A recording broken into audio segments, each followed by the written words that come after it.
to train everybody in the organisation. So it's a little bit of both.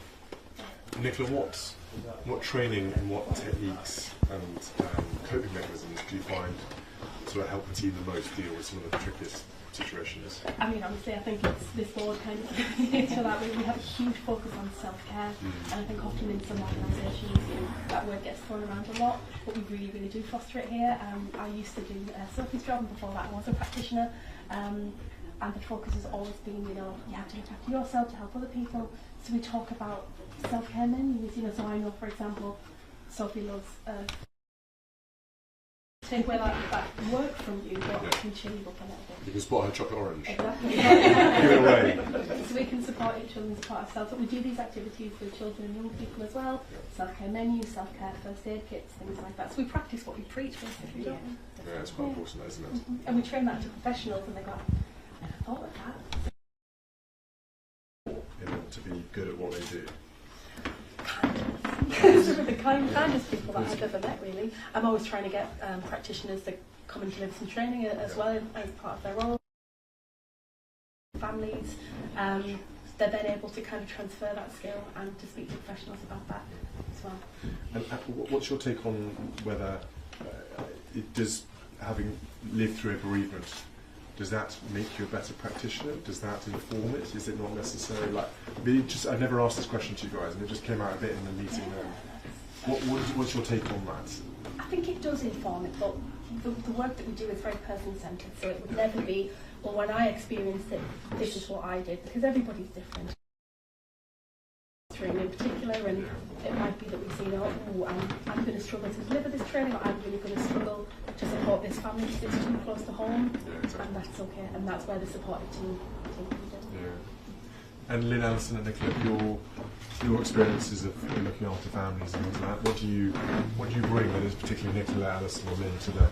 Well, mine's a different role. I do I support, I'm the bereaved. Do all of the any admin tasks, and I just make sure all the offices are all running as smoothly as they can be. So yeah, that's sort of my day-to-day. I see I hope so. But Alison, Nicola, for you both, you're practitioners, I mean. Yeah. What do you bring to the conversations that is uniquely to you two that you think is really important? You've got to be a good listener. So listening and reflecting back. Yeah. And to connect with them on their level, because like Nicola said, if you bring your things that make you, you know, grieve and become emotional, it doesn't always connect with theirs. It's finding what their passion is and what's special to them. Yeah. So understanding people is quite crucial. Yeah, having a lot of empathy as well. Talk to you. Yeah.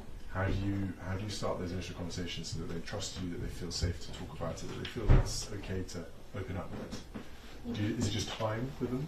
Sometimes, but you also you make it about getting to know each other, so they know a little bit about you as well, rather than it just being, you know, they've come here for even support. It's getting to know you as a person, so they feel that they build that trust up with you as well. Which is crucial, because when you talk to a friend about stuff, you know the other person. Yeah. I've always said this is all that kind of thing. It's very important. Exactly that. You feel there's a bond. There's a bit of kind of understanding with each other. It can't just be too clinical, which is the case of I'm a practitioner, you're a patient. Yeah, so that's interesting you share a bit as well. Yeah. And it's not pushing as well. You know, if we are asking questions and they're not ready to share, it's saying that don't feel pressured in sharing it. We can go back to that at a later stage when you feel, and not at all if you don't want to answer it. You know, there's no pressure. Yeah. Not only time. There's very good conversation experts navigating the conversation around. Because sometimes probably also going not the direct route can also be effective probably as well, isn't it? Yeah. Talking about other things that they want to talk about and get to know them that way. Absolutely. Yeah, you're masters of understanding situations, which and also probably how long you're. Sometimes young people come from 2 or 3 sessions and they'll just talk about the music they like, or the football team they support, and slowly but surely over that time, you know, so you don't have to build that rapport in 1 hour, do you? It takes a while. Well done, you guys. It's a tricky job. You're very good at it. Thank you. Thank you. Go this way. Yeah. Nice to see you. Thank you. Nice to see you. Tommy was talking a lot about your boxing tactics. Is he coaching you? Yeah. Good. How long has that been going on for? A decade, 10 years. Has it really? Yeah. Fantastic. And you love it? Yeah. And Tommy obviously you've been on this journey a bit with Tommy. Has the child bereavement thing come with Tommy, or did you know about the charity beforehand? No, I found out just through once obviously Tommy's situation occurred. Tommy got involved, and then me being such a big part of the boxing club and it being so important for him, I joined in with him. Thought let's help. You've done so much for me, I might as well do that for you as well, and as it means so much. And then I can see that it means a lot to others as well. I think your understanding also important.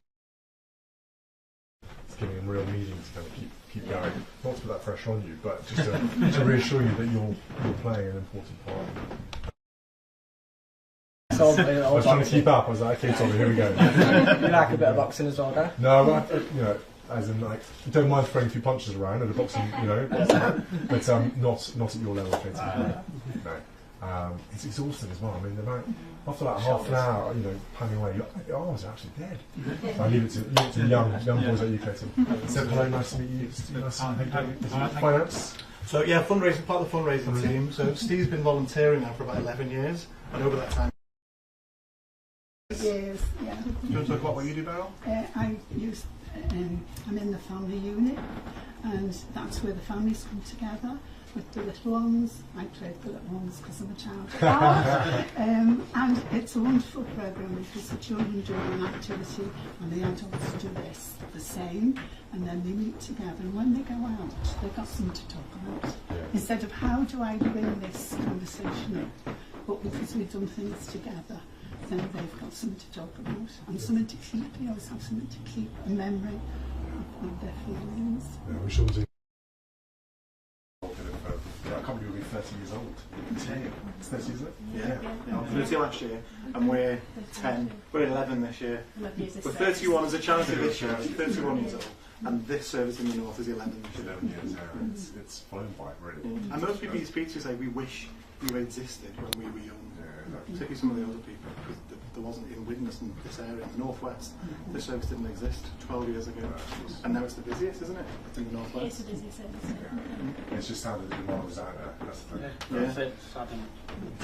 And it's going to get more and more. And I think the more we get you guys out and about and your name, the more people are going to want to see you. So it's kind of it's catch-22 sometimes around how you manage it. Sophie's worried about the waiting list.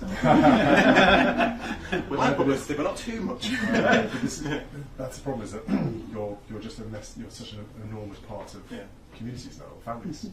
You're a lifeline for many families in a very dark, lonely place. So it's great you guys give so much of your time up and you're here. That's a crucial thing. And if Tommy gets his way, you'll be raising money for years to come. The man is a he's a one machine fundraiser. He's convinced Clayton will be a world champion, isn't he? Yeah. So next time you meet you, it'll be for a knighthood. So this is it. This is it. Aim big. That's all right. But well done to all of you, and thank you for what you do with charity. It's fantastic. It really is. Oh, thank you. And onwards and upwards. Thank you. Thank you very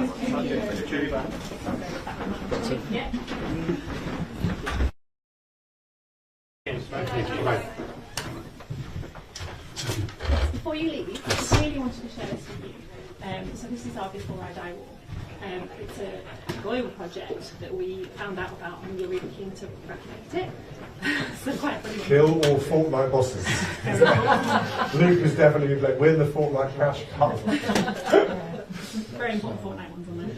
Sure. Some really funny ones, some really funny ones. Yeah. But as I said, it's just encouraging people to think about things they'd like to do before they die. We did take it out on tours. And actually, there's different responses to it. So some people were a bit sceptical of it or a bit unsure. But we were saying, it's not the things you'd really like to do. And so just really important to show that. I want to see a parachute jump. And again, because it's in our waiting area, people can. Didn't get a photograph. Soon, of course we did a photo. Where would you like a photo? In front of the wall? Please, could you sign this? Absolutely.